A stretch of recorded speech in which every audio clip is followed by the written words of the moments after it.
Welcome back, everybody, to What's Up, Cuz. I'm your host, Jason Palmer, along with my nutty cousin, Lancey Irvin. And cuz, we got a great guest coming up, man. We've got a person who, it's going to be very interesting interviewing her because, because we look at her kind of as like Dominique. We all kind of grew up with her. But now, we're also 96 was a long time ago for all of us, so now she's kind of historical. So Dominique is not historical.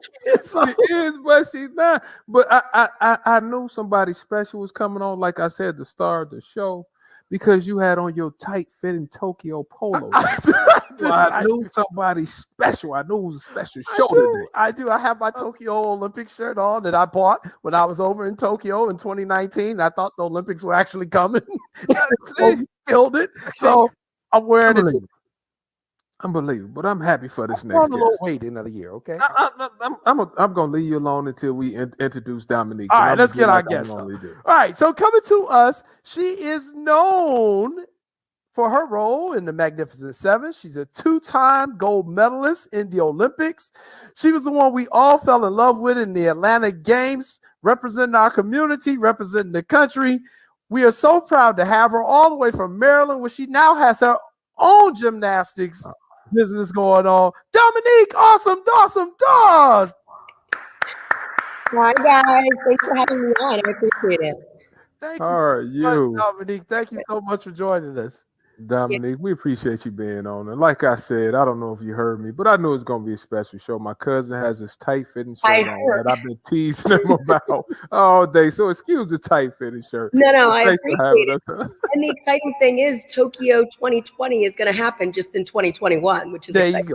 There you go. Oh, Dominique, you lost me on that one. So, a lot of people look at you kind of like as the first Black female gymnast who really did anything. But what they don't know is that the first African-American woman to win nationals in gymnastics is actually from our area here in Chicago. She was born in Gary, Indiana. And unfortunately, recently she just passed away. Diane Durham was the first, and there's a picture of Diane back in the day.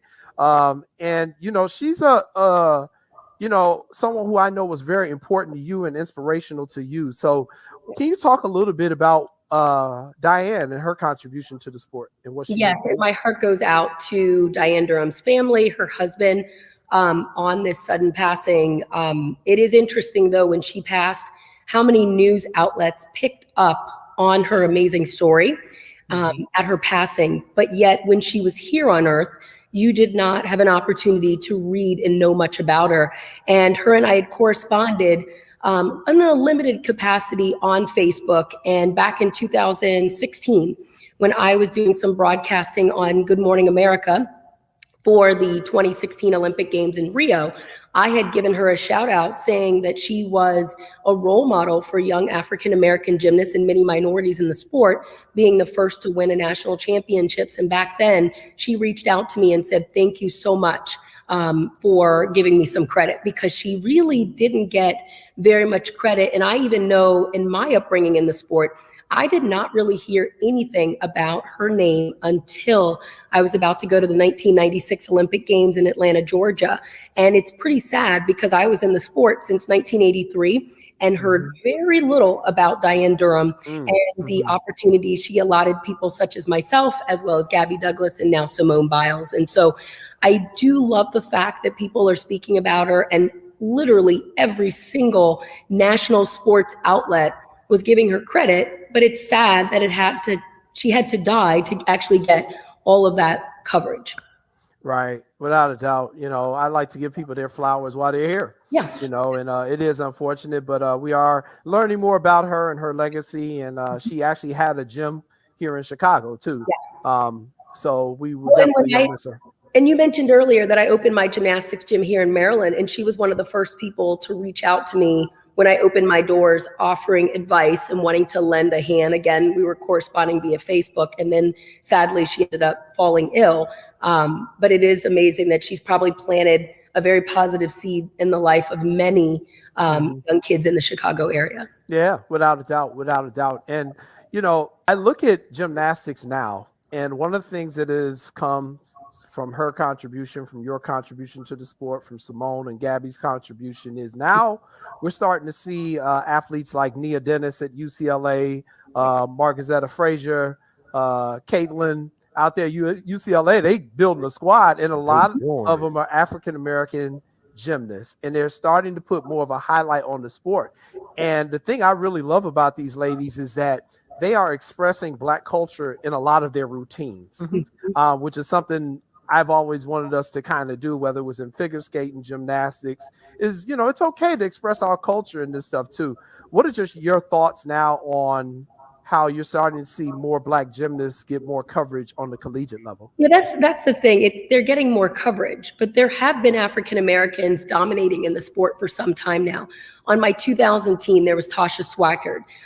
Then on the 2004 team, Anya Hatch, a Cuban descent individual that had African American descent as well. There have been a number of African Americans dominating on the NCAA level in women's college gymnastics. However, they weren't getting the coverage, and it takes this expression for them to all of a sudden get the coverage that they should have been getting back then. I love the fact that people are seeing the diversity, but it was becoming diverse quite a few years ago. And also a number of African Americans, as you guys know, have been dominating the sport, starting with Gabby Douglas in the 2012 Olympic Games, winning the all-around, as well as winning the team. And then also Simone Biles winning in 2016. And we'll see what's going to happen in 2021, but more than likely she is a shoe-in to win the all-around as well. And then, of course, there was myself in 96. So there has been dominance and diversity in the sport. We just weren't getting the coverage that we should have been getting, but we are starting to get that now. Dominique, it's good you started your facility, and I like Dominique Dawes' facility. Talk to me about how you started your facility and what exactly you went into it when you started it. Well, what planted the seed, number one, I never thought I would want to do this at 44 years old, married with 4 very young kids. I have a 7-year-old, a 5-year-old, and 3-year-old twins. So running this facility is honestly a vacation compared to and I have an amazing husband that he'll complain to me, but he understands. Oh yeah, of course, because it's so hard with 4 kids. I mean, during quarantining, we actually had this facility as an outlet. We were kind of wondering how people were doing it without an outlet. Our kids are very athletic, very energetic. They're my husband and I combined, and it's scary. But this has been truly a wonderful experience for all of us because we have 1,600 members. Only half of them are coming through the doors right now because of COVID and the mandates in place. But families are having a very positive and empowering experience. We see kids getting not only physically stronger, but we see emotional strength, we see friendships being fostered, and we see kids' confidence being built. And really, what planted the seed for me to do this at 44 years old, because I was doing speaking engagements on the road, working a few weeks out of the year, and being a full-time mom, is in 2016, when everything came out about Larry Nassar and the sexual abuse scandal in the sport of gymnastics with USAG, a reporter called me and asked me, what is this about? And I said, it went on for so many years. I knew nothing about it, but it went on for so many years because of the unhealthy culture in the sport of gymnastics. And that culture was a culture that I lived in for 18 years of my experience in the sport of gymnastics. And whenever I would travel and give speaking engagements, people would ask me, oh, Dominique, if you had kids someday, would you put them in the sport? And I said, absolutely not, because I don't want my kids to go through what I went through. And I realized right then and there, with the support of my husband, that this is our opportunity to ensure that kids have a healthy experience in a sport that I still have such a deep passion for. And so when all of that came out, and the sexual abuse, the physical abuse, the emotional abuse, the verbal abuse, the fear, the control, the intimidation, I knew that this is my opportunity to change the culture of the sport of gymnastics, starting with my own kids and with today's young generation of athletes. And so while we've been open only for about 8 months now, people see the change. They see that every single kid that walks through these doors, they matter. Your potential is not what's going to make us give you more attention. We want you to smile. We want you to sweat. We want you to build friendships. And you are going to know that you are important to us just because you are who you are. Wow. And Dominique, talking about kids, my daughter's 20. When she was small, she loved gymnastics, but I didn't really know what signs to look for to see if she was good or not. I come from a basketball family, so we know when you're good in basketball. What signs should a parent be looking for to determine if their kid is going to be good at gymnastics or if that is the sport for them? And this is the thing. My facility is not focused on building Olympic champions. I'm not looking for champions in an Olympic arena or standing on a podium. It's happy, healthy kids in life. And you have a lot of kids that have dedicated their whole childhood to the sport of gymnastics, such as myself, training 36 to 40 hours a week, and you leave the sport, you're insecure, you're broken, you're full of fear and anxiety. So I'm not about trying to find the next Simone Biles or the next Dominique Dawes or the next Gabby Douglas. It is really about planting positive, healthy seeds in the lives of every young kid that walks through our doors. Do I see some that have the potential to go on and get a college scholarship or the competitive level? I definitely do. However, my gym right now does not have a competitive program whatsoever, because at this time, my facility is not under USA Gymnastics because they still need to make changes with their federation. Simone Biles has been speaking out on 60 Minutes recently, demanding that an internal investigation is done and that USA Gymnastics finds out who knew what when with regards to the abuse. So for me, as a mom of 4 kids, I don't feel comfortable having that federation as my lead. And so we don't have a competitive program. There are other federations out there that I'm researching, but really it is about kids having a very positive and uplifting experience in the sport. The fundamentals in gymnastics and ninja are unlike any other sport. So kids are getting faster, they're getting more flexible, they're getting more coordinated, and they're getting stronger. And they can use that on the soccer field or the basketball court, or the tennis court, or in diving. And so for me, it's all about building that strong foundation and not necessarily building these Olympic champions. And Dominique, can you tell me what does that do to help build their self-esteem as they go through a program like yours?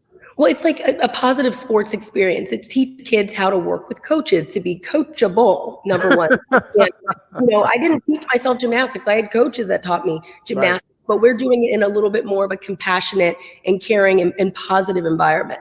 Also learning about setting goals, learning about getting back up from failure. I fell during the 1996 Olympic Games. Some people remember it.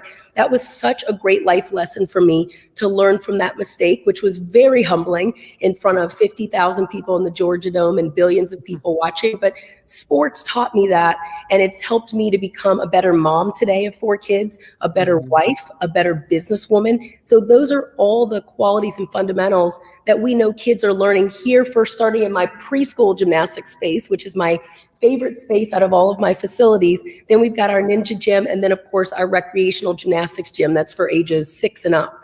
But it's really about teaching them the qualities in life to help them have a better sense of self and for helping them reach whatever it is that they're striving for in life.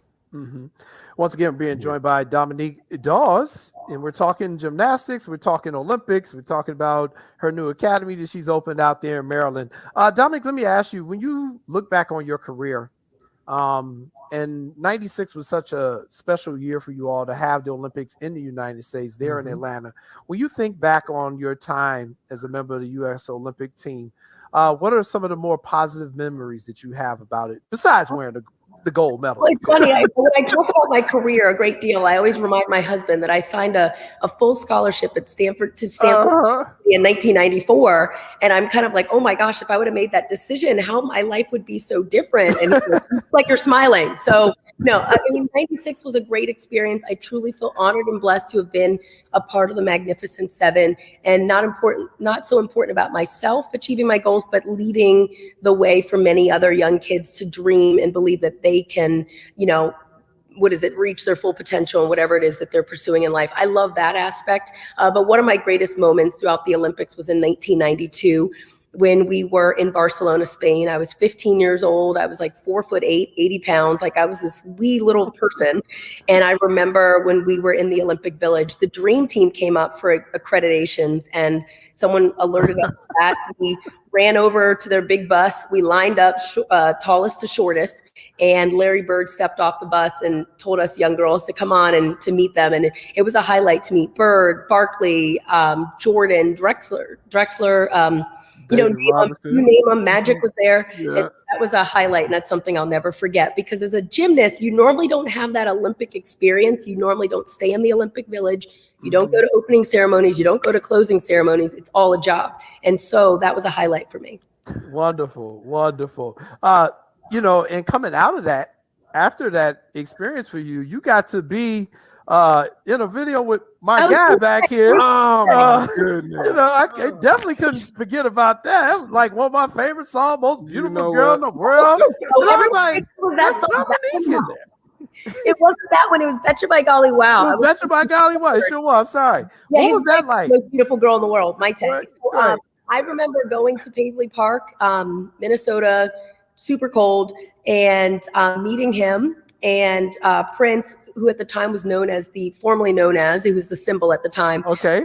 Meeting him, and he asked me what I wanted to drink, and I said hot cocoa. And so we went into his commercial kitchen, and he actually brought me out some Swiss Miss and was mixing hot cocoa for me in an amazing lace purple outfit with Swiss. And I remember thinking nothing odd about it whatsoever, because he's that talented and that gifted. But it is amazing in my walk, some of the experiences that I've had, like performing on Broadway, being in a musical video with Prince, or Missy Elliott reaching out, or just hearing that Lil Wayne has had me in 2 or 3 of his rap songs. I'm like, cool. But so I've had these great experiences, but I will say the highlight of my life, and always will be the time that I spend with my kids and my husband. And so, it does feel like that was a whole nother lifetime ago, with Prince.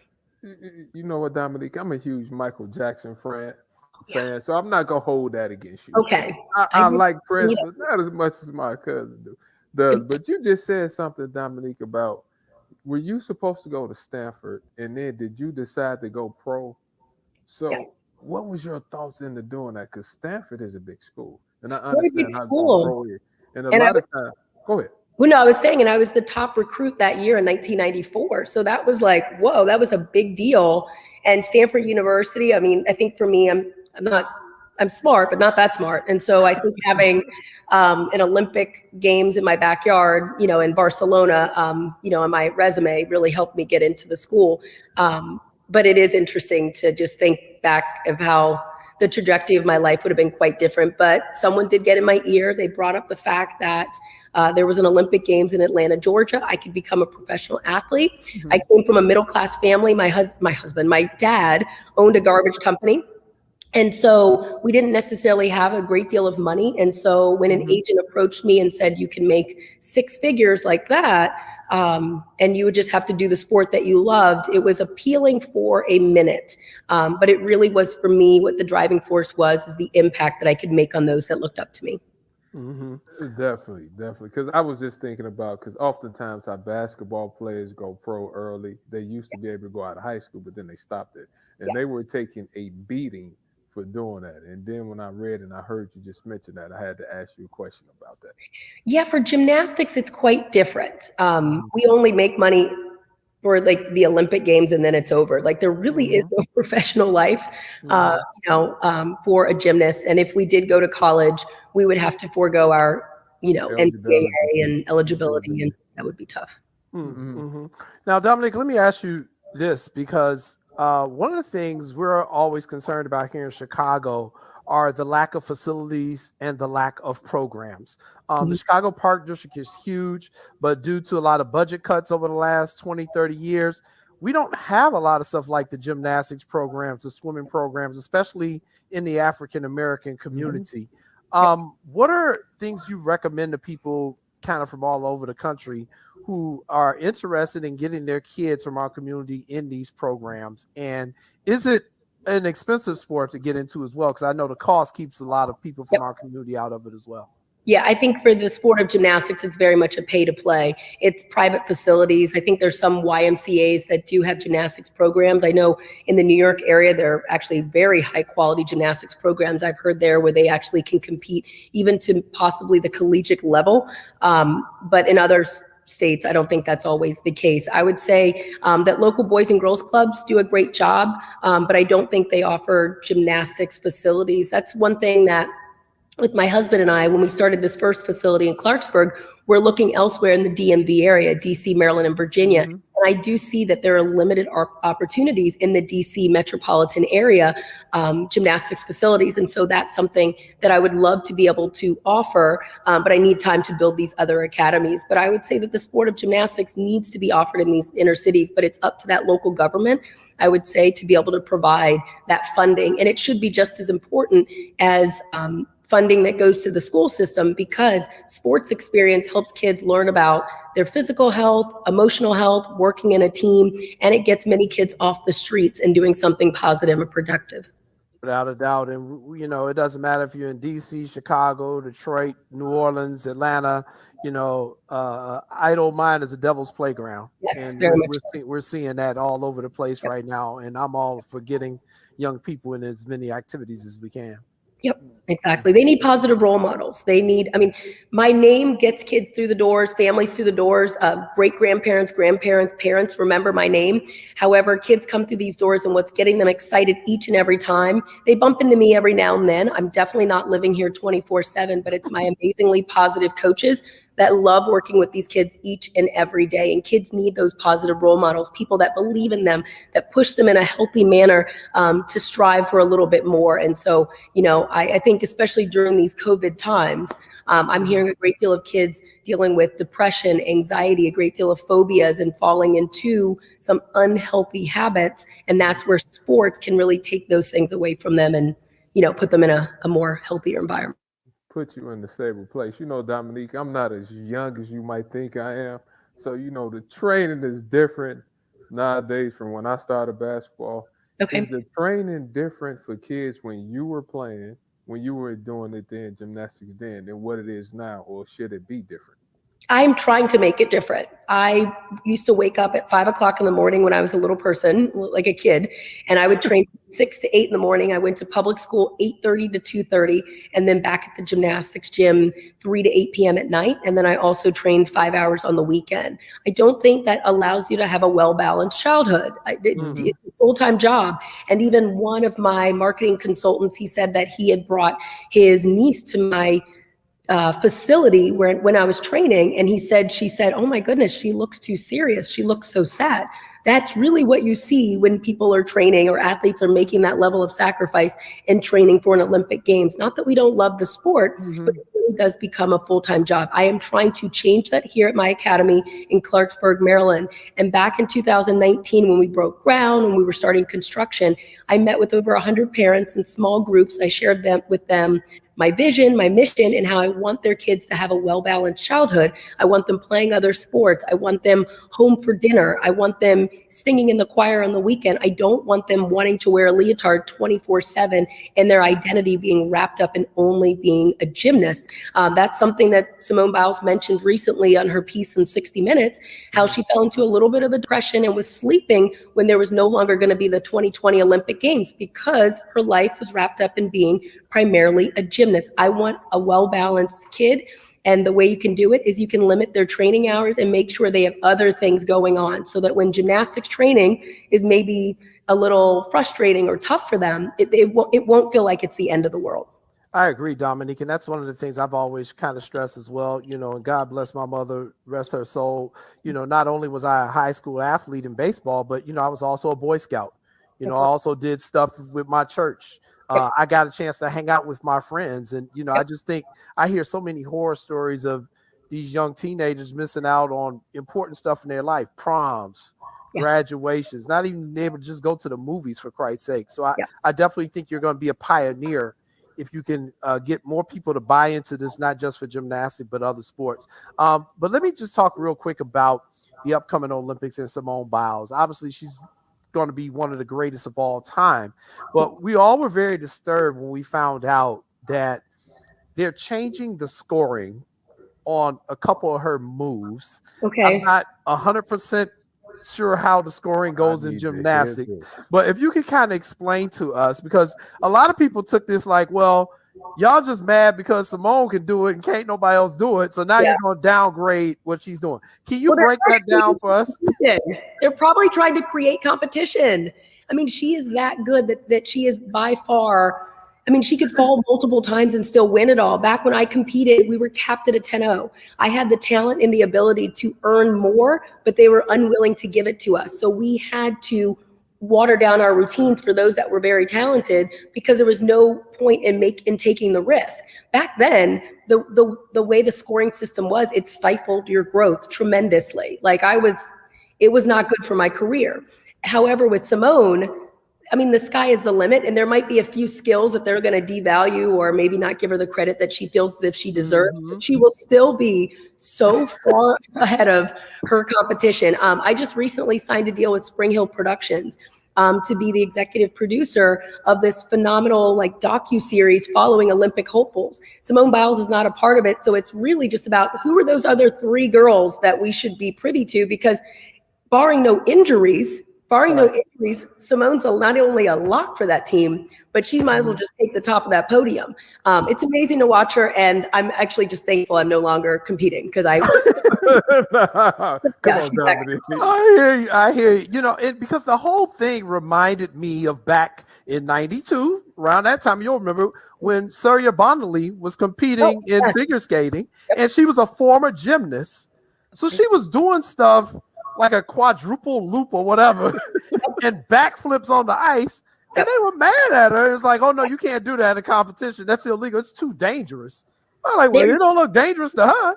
And there is a certain look that they want in gymnastics and a certain look that they want in figure skating. So I was a big fan of Surya Bonali from France. She was phenomenal, but she never got the scores because look at who's judging her. People that were judging her were looking for that European look, that lean classical look, which is a look that I did not have. And so it was a very subjective outlook that they had, and her scores reflected it. So it's a shame that she was so far ahead of her time, or you can look at the sport and just not embracing her body type. I remember being told that my legs were a deduction. I was born with bow legs. It's not like I'm separating my legs. And so I remember thinking to myself, they keep saying my legs are apart, but this is the shape of my legs. I have flat feet, so I'm not going to have a toe point like a Russian ballerina, but I was deducted because of the body type that I was blessed with. That's the problem with the sport of gymnastics, and that's the problem with the sport of figure skating. Is it changing with the new scoring system with Simone Biles? Back in the day, she would have been deducted in some capacity because of something that she had no control over. Now with the new scoring system, you can deduct, but it doesn't matter because she's able to get credit for those higher level moves. Again, why when someone asked me if I would have my future kids in the sport of gymnastics, I said no. I said no because there's a high probability they were going to be born with my body type, and that was not a body type that was embraced in the sport back then. You know, Dominique, for you to feel that way, I was told it's not even a feeling, it's being told. For so many years, your legs are not the shape that we want. Look over at that athlete, Shannon Miller. Those are the legs you're supposed to have. Those straight classical ballerina legs or what have you. That wasn't my body type. So again, I love the change of the scoring system because if you are more talented, you will get credit for doing those high difficult moves. And even if they still want to deduct for your feet or your legs or something about your posture is something they would constantly deduct for. If you had a little bit more of a bigger butt, you were going to get a deduction. They didn't have to always say it, but you knew it. You know what, Dominique? You know, my father used to come watch us play all the time. My father would be in the stands cheering.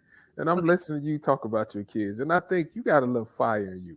What type of parent is Dominique sitting there watching her kids perform, or when they get of age when they can't perform? I cringe. I love my kids so much, and I want to protect them. And that's, again, why I didn't want to put them in the sport, because I really do want to protect them.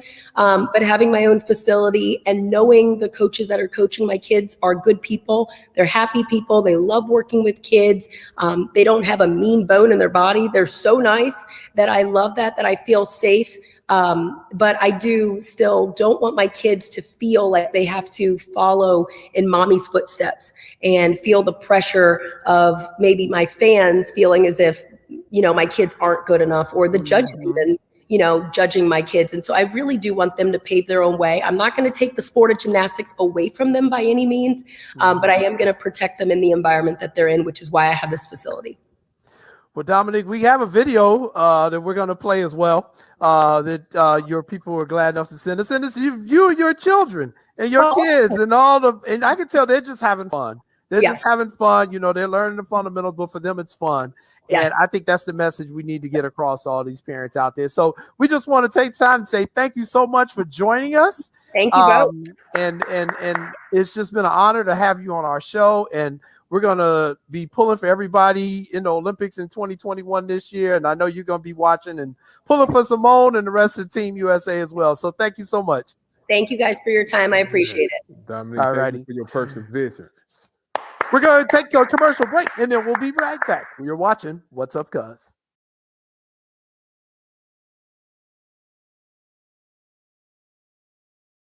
Best. I don't know. I don't know. But I feel like I'm learning from you because, my questions have gotten a little bit better. Yeah. I know how to be quiet and let you run with stuff. And I know how to ask my questions and smile when you have some young ladies on, right? Because you try to steal it. You dress all up when we have these young. Sarah Gordon came on. You was all like, "That's how buddy. That's how good buddy." You asked the first 20 questions. I couldn't get the word. I couldn't get a question. Soccer. You didn't have any soccer questions. You know it. I did have a soccer question. Soccer question. I forgot to ask her about her gym shoes. She loves gym shoes. She collects gym shoes, but I asked everything else, though. There you go. So once again, welcome to the show. It's going to be a fun show tonight. And let me tell you who we got coming on tonight. Woo! Oh, we got a good show. So 7 o'clock tonight coming on, we have USA water polo goalkeeper Ashley Johnson is joining the show at 7 o'clock. Ashley's going to talk to us about the world of water polo. And she's already won 1 gold medal. She'll be going for her second one coming up at the Olympics later on this year in Tokyo. And then coming up in 7:30, we got your guy. You know this guy real well. You tell him who's coming up at 7:30, Lance. You have bodybuilder extraordinaire, Ayende Avery.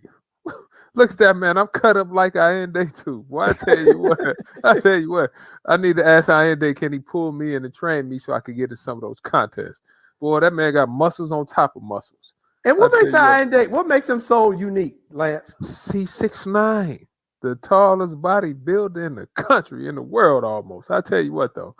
I can't wait to talk to him because I have some questions. Because, like I said, Jay, I'm in the gym every morning. I'm posting on Facebook and Instagram. I'm starting to get a little bit bigger. So I got to ask Ayende what I need to do to work on my. Now, I had like a 3.5 pack. I'm trying to get to a 6 pack.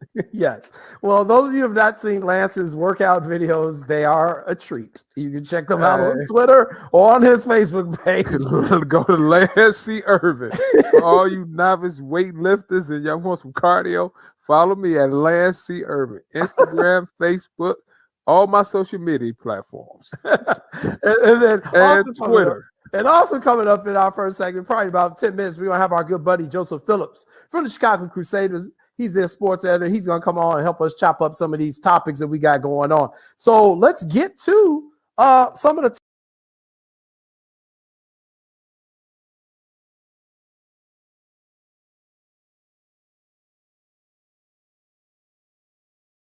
Autism is a spectrum disorder.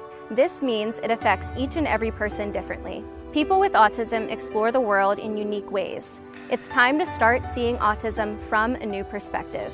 I'm Megan Sinisi, Miss Central Pennsylvania, asking you to pledge to be an acceptance ambassador today at FromANewPerspective.org. With your help, we can inspire a community of inclusion for the 3.5 million Americans living with autism.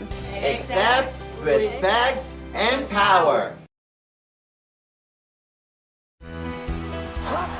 What a play by Bill Russell! I just arrived to get my COVID shot, and this is one shot I won't block.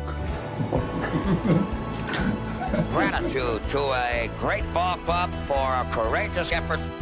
No Celtics were harmed during my shot. Let's do this together.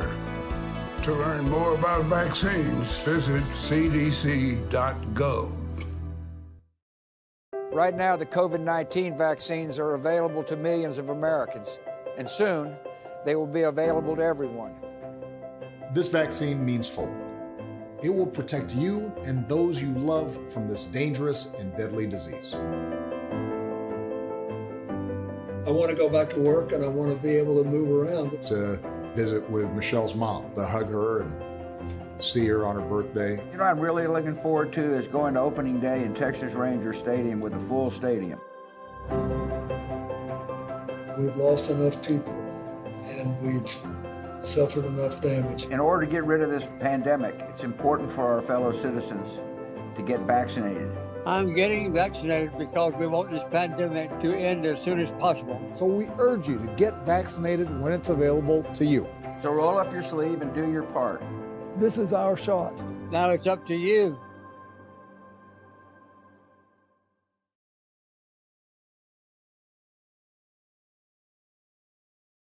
She's got an intense schedule, but we finally got her. And I'm looking forward to this interview because we're getting ready to talk about the sport of water polo and the opportunities for people from our community in this sport that a lot of people don't know about. And I got probably the best guest I could get to talk about this. You know why? Because she's already got 1 gold medal in the Olympics of water polo. She's currently the goalkeeper for our USA women's water polo team, and they're getting ready to try to defend their title in Japan. Hopefully, it's going to happen this year, but she's coming with us. She's a native of Miami, a graduate of Princeton University. Ashley Johnson is here. Woo! Hi, guys. Thank you for having me. Oh, man. Thanks for coming on, Ashley. Thank you Sorry so about much, the Ashley. schedule mix-ups. I'm really excited to be here. Oh, no problem. We understand. You are out there getting ready to represent the country and represent our community in a sport where we are underrepresented. So, you know, I said, hey, I gotta find a way to get her on here. Plus, she's from Miami, and everybody don't know. Well, you don't know, but I've changed my allegiance to the Dolphins from the Bears. So, here we go. The Dolphins is my side piece team, Ashley. So, what can I say? I love the Dolphins. I'm not a huge sports fan, but I'm Heat, Dolphins. Like I Ashley, rep Miami all the way through. Ashley, please, you know your personality is engaging. You're a smart young lady. You went to Princeton. Now, please don't give him credit for anything. Just stop. Just stop. But thanks for being on the show, Ashley. So, Ashley, let's get into it. You're currently in California, I take it, out there training. And what has your training regimen been getting ready to prepare for the Olympics? Yeah, so we train 6 days a week. We're based in Los Alamitos, which is near Long Beach. And we train about 6.5 hours a day. And that's a mix of pool time, lifting, swimming, like different things. And yeah, it's just we're in our most intense part of the season now since we're getting closer and closer to going to Tokyo. You know what, Ashley? Let's talk about your workout regimen. I started following you on Instagram, and I'm a big-time weightlifter. And I saw the way you were doing your deadlift. You made me feel bad. Talk to me about your training now, because I'm kind of strong. And I looked at you. You got me fired up. So I said, I need to pick it up. Talk to me about your training regimen, please. There's something cool about our team environment. So, like, I am really good at lifting weights too. Like, probably should be a weightlifter like you, Lance. But every day, like, everyone's always pushing their weights, like pushing each other to lift more, to swim faster, to be more competitive. And we're all like super competitive women. So it's really fun to be in this type of environment and be pushed in that way, even if we're like individually inclined to do that already. But yeah, we do Olympic lifting. We do heavy lifts like deadlifts and overhead squats and squats and stuff, like just generally squats. But in the pool, we're also doing heavy legs, working on our shoulders and passing. We pass for at least 30 minutes a day. And that's not touching the bottom. treading, moving our legs, and just like moving around, passing the ball. And it's just really tedious, but builds the right skills. You know what, Ash? I'm still trying to figure out water polo, right? My cousin Jason over there, he knows I like tough and I like physical sports. Is water polo really physical now? Because I heard there's a lot of punching and other stuff under the water. Is that true?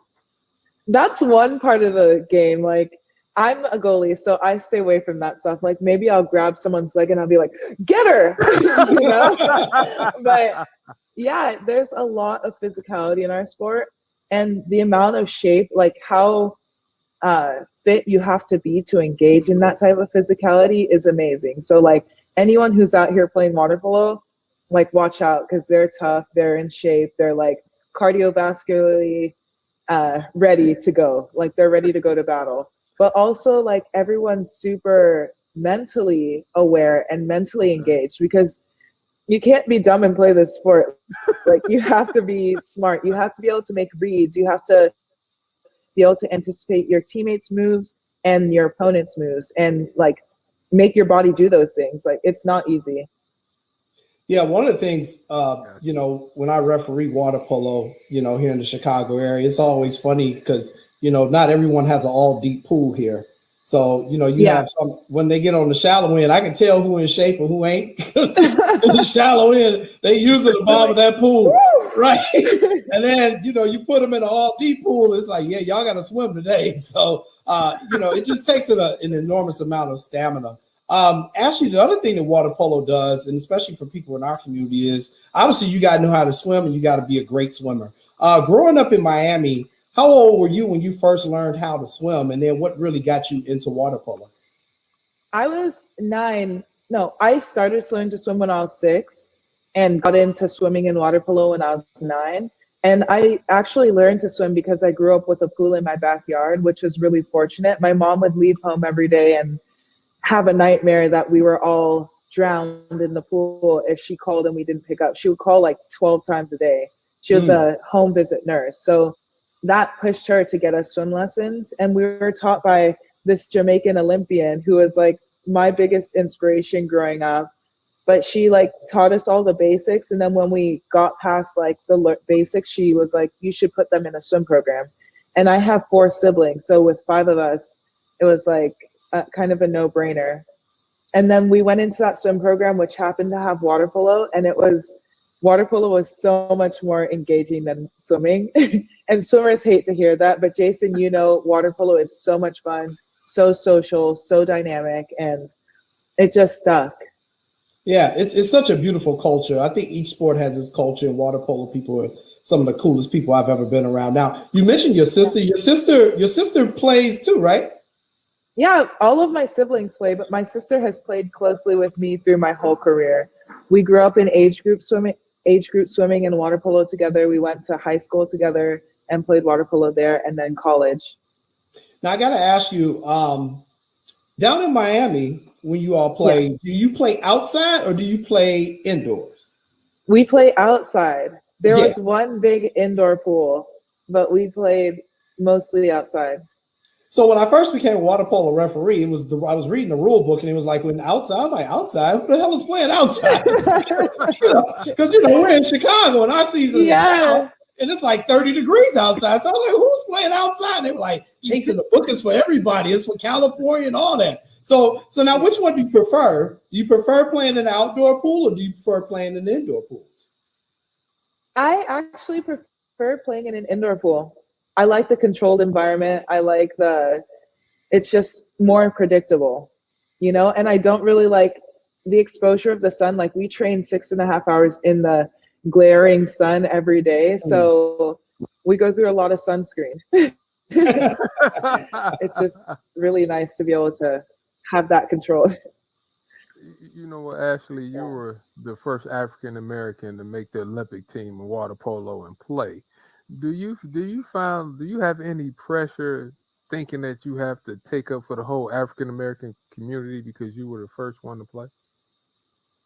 Yeah, that's a good question. I feel that pressure for sure now, but when I was younger, it was a pressure that I didn't really understand and that I kind of rejected. Like people who saw me coming up in this sport and saw my potential before I did were telling me who I was before I thought they knew me, which was jarring as like a 14-year-old, 16-year-old, 18-year-old. I didn't really understand why it was so important that I stay on this track that I was. I just wanted to play water polo and have fun. But as I kept getting asked the same questions in interviews, and like I kept seeing the same kind of articles being written about me, and I was like, okay, these are the questions I'm being asked. This is how I'm answering them. Like, let me put a little bit more effort into understanding the context of how I fit into this. Like, why is this my story? Let me understand this so that I can like speak on it and see my role in it. Because like people can tell you all the things they want to tell you, but until you own that and understand it, you can't really, it's not really yours. So I wanted to take the time to understand the history of people of color and Black people in particular in aquatics in America, so that I could understand what people were seeing in me. What were the little girls and little boys who were looking up to me and seeing me seeing, and what were their parents seeing in our history? Yeah, I know the other thing, Ashley, here in Chicago, as I've told you before, we've got over 35 water polo programs in our Chicago public schools. And that's for both boys and girls. And and many of those players are from our community. You know, a lot of time they're first time being introduced to the sport. As you travel the country, have you been able to just meet up with other teams that have a lot of African Americans on them in any other cities? With the national team, we mostly travel internationally. So the only Black people I see are the random one Black person who lives in Hungary who plays water polo, or like I don't see a lot of color on any of these teams. It's just not the norm. And it's kind of the same in America. Like I need to come out to Chicago because like I'm here to inspire those kids. I'm here to show the possibility of what we can do in this sport. And I know how much, and you all know how much water polo can bring, how much opportunity there is here. And yeah, there's not many of us. And like a lot of people don't understand why. And the people who are in water polo, like actually recently with the development of the Alliance, do you guys know the Alliance for Diversity and Equity in Water Polo? No, please go ahead. The development of that, like it hasn't precipitated much change. Like there's a lot of change coming in the future, but the biggest change that I've seen is that people who have been the only one in these predominantly white spaces, like something like water polo, have been able to tell and share their stories, you know, and be heard and be listened to and be accepted, and like create this group where in a sport that's predominantly white, you kind of had to reject your Blackness because the sport rejected it first, and you kind of have to fit in because otherwise you're just like standing out and having to tell this whole history of like, oh, why don't Black people swim, you know? Like that's really hard as a young person. That's really hard. And it's not really your responsibility to explain to every single person that you meet, like why you're there, like overcoming the stories that they already have about you. Like it's really hard. So creating this space in water polo to talk and just be open has been really, really cool. You know what, Ashley, see, you so well spoken. That's why you're my new favorite athlete. Like I'm feeling you. Let me ask you this. Most of the time in the sports that we are underrepresented, I feel like it's the cost. Is it a high cost to play water polo? Because my daughter plays volleyball, and volleyball can cost. Talk to me about what it costs or what it takes to play in water polo. So the cost of water polo is a big thing. There has to be 2 goals, swimsuits, balls. You have to be able to travel. Water polo is primarily in California. So if you're getting really good exposure to coaches and competition, like just being in one place isn't really going to build your game. But then past that, like the biggest barrier to entry is knowing how to swim. Like knowing how to swim and having access to pools. And that just hasn't, there have been little movements to account for that, but the disparity between white and black children being able to swim is still so huge in the US. And being able to overcome that barrier in the first, like as a first step, is I think the most important acknowledgement that needs to be made. It's not like an expensive sport like lacrosse or ice hockey. Like, we're not lugging around a bunch of equipment, but getting over that barrier of stereotypes and learning to swim, like being told that you shouldn't be in this space, that's a huge barrier. And the opportunity cost between not learning how to swim, like even if you were never going to play water polo, getting to swim is a life-saving skill. Yes. Being able to swim could save your life. So just opening that lane of access to aquatics and aquatic sport is, I think there are endless opportunities there. So you're 6'1", and I'm starting to learn the sport. Is that the right size to be a goalie? Because I'm trying to figure out, you're nice and you look physical. Why goalie? And I love your instincts. Like, I saw some clips of you in the goal. I was like, woo, you here, there, all over the place. I was like, I like that. But why goalie, Ashley? I actually got into goal. It's a funny story. I'm really competitive, and I was especially competitive with my sister and my siblings growing up. My sister was in goal first for like a few weeks, and then I was like, I could do that. So I got in goal. I got in goal, and it just stuck. Like, no one really wanted to be goalie, but I was like eager because I was competitive.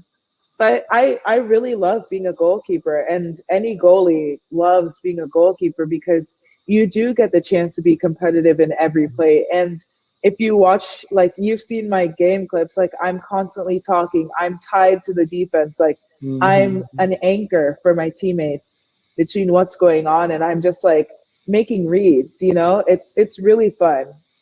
And the thing is, a lot of people don't understand is that while it's primarily a defensive position, when you make a save and you all go on the counter attack, you now become offensive. You start the offense, you're almost like a quarterback in football. Exactly. Like, I'm reading out what the next thing is going to happen on offense. I'm like, okay, center's going down. We're going to get a man up or something like that. It's very similar to basketball for anyone who's listening that doesn't really, can't really picture it, but we have breakaways. We have like things that are needed to be read in a counterattack, and it's just really fun. Everyone's doing multiple jobs in the water, which is amazing. Ashley, obviously the Olympics last year got postponed. What was that like for you when you found out that news, and what are you looking forward to the most coming up here in Tokyo, hopefully in 2021? It was hard. It was really hard getting the news about the postponement because we were all, like, my team was ready to go. You know, we were getting in that physical space. Like, physically, I was at the peak of my game. Mentally, I was like on that jumping off point, you know, like ready to compete. We're scouting our opponents. We know what to expect. We have all of these things. And then all of that kind of drops away. Like, the one certain thing on our schedule, everything's kind of TBD, but this is the one thing that you think will never change, and then it changes. So not only was it like surprising, but it was an exercise in like understanding the full you know, not just like what is your goal in this moment, but what are you trying to accomplish in this whole process? Like, if this process goes for another year, how do you refocus your goals so that you're not like, you don't just peak once, you know? How is this sustainable? And that's something that I've never thought about. I'd never thought about as an athlete. Like, I kind of got some experience in the driver's seat because as a part of the team, you're kind of just following directions, right? You're like, okay, the team needs to be here, then this is what I need to do to get myself there. But there was just so much ambiguity. No one really knew what was going to happen. So you kind of have to think to yourself as an athlete, like, okay, what do I need to do for myself right now to be physically and mentally well, knowing that my goal might be a year later, might be canceled. I might not like even have my identity as an elite athlete anymore. That is not something that is at the forefront of my identity right now. Like, how do I recalibrate and how am I okay? And just thinking about mental wellness, I know that for me, for sure, but for a lot of young athletes and people who I've competed with, their sport is kind of an anchor of mental wellness. Like, that's their release. That's where they know themselves the best. That's like their therapeutic exercise every day. So when that wasn't in our schedule, how do you connect with yourself? How do you connect with your body? What's your relationship to exercise and your relationship to food and your relationship to your teammates? Like, I had to rethink all of that. And I know that a lot of people throughout the world were doing the same thing. And that's something else, like, everyone was going through it. Everyone still is going through it. And that was also really, really powerful for me in my mindset, like being able to be like, okay, this sucks. Now let's move forward. Gotcha. That was well said. But Ashley, when I looked at your Instagram too, I'm seeing like a model. Are you modeling anything? Do I need to know? And I see your swimsuit. I need to buy my wife one of those swimsuits that it seems like you modeling. One of those. Where can I get one of those from? Is that Jolene? Is that you? That is Jolene. Oh wow! Look at this. Look at you, man. I'm on it today. That is Jolene, and that model, that swimsuit is available. See, but the model does not come with the swimsuit. Love it. Well, Ashley, Lance has got to make a quick run, so he's gonna go. But you and I are gonna chop it up for another 5 or 10 minutes. Is that cool?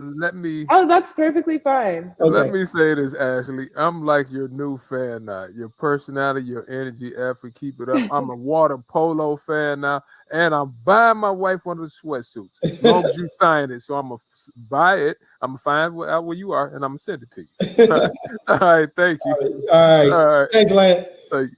Yes. Yeah. So one of the things, and I know we talked about it earlier, is that when U.S. Swimming, they try to come through Chicago, especially during the Olympic years, maybe every 2 years, and they try to do things in the African American community just to get our kids in the water, because they don't understand how much fun they can have. A lot of them are just so afraid of getting in the water that they miss out on all the aquatic sports. So one of the things we'd like to do is try to coordinate with you, and I'll talk with Greg over at USA Water Polo and just try to get you to come in town.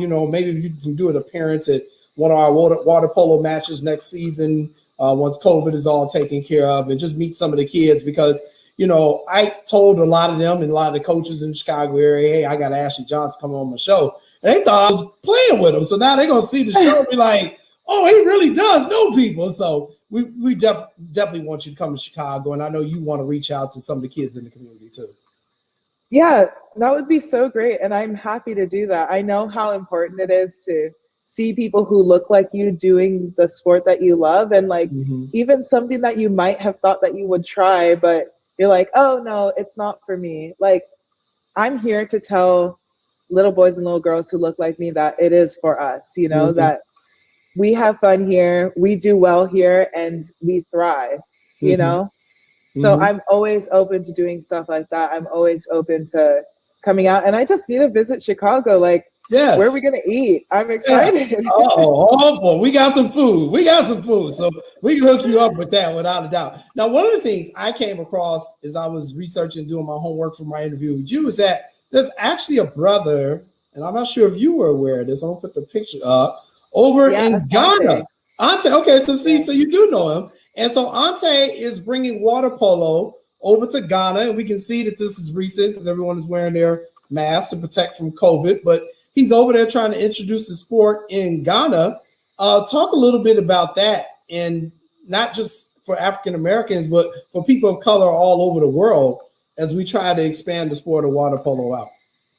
Yeah, so I think what he's doing is really important. It's amazing that he has that connection and is willing to push forward, because moving across the globe is a huge thing, and doing it in the interest of spreading this sport that has brought him so much opportunity, has brought all of us so much opportunity, is really amazing. And I've been following along on his journey. I've looked at his Instagram, it's all of his updates, and it's really incredible. all of these kids are so driven and so excited to like be introduced to the sport of water polo, or to even get some really cool coaching different than what they've experienced in their careers, however long it's been so far. And I think that's just amazing. That's also another place that I need to get out to, because like the amount of enthusiasm they have seeing someone who's so passionate and driven about this sport that can do so much for them is amazing. And then globally, looking at water polo internationally, like Africa as a continent is somewhere that water polo hasn't really touched. Like water polo isn't very deep there. And there's just amazing opportunity to like bring the best players from Africa and bring out that talent and bring it to compete on a global stage. Like there is so much opportunity to grow the sport, but also to enhance and showcase that talent that we all know exists there, that water polo hasn't been able to been exposed to yet. Right. And you know, for me, Ashley, you know, I'm one of a few handful of African-American water polo referees here in Illinois. It's only about 100 of us, period, throughout the state, and maybe 10 less that are African-American. And, you know, I didn't know anything about water polo. I just know that they needed refs. I had ref basketball and volleyball, and they were like, look, we'll train you. We just need people because we're getting so many teams. We need people to be there. Otherwise, you're not going to have a game. So I've been doing it 10 years, and I really love it. So there are opportunities also on the officiating side. Let's talk a little bit about the team in these last 5 minutes.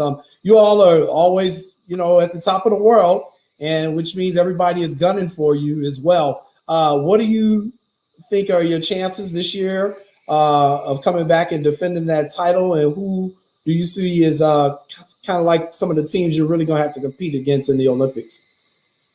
First of all, I'm going to bring it back to you, Rafi, because you're amazing. Like, refs are doing work, you know, like you are out there, you are what supports our sport, you keep it going. And I'm just really grateful that you are stepping up to ref where reffing is needed, because that's really incredible. Yeah, thank you. And then you're welcome.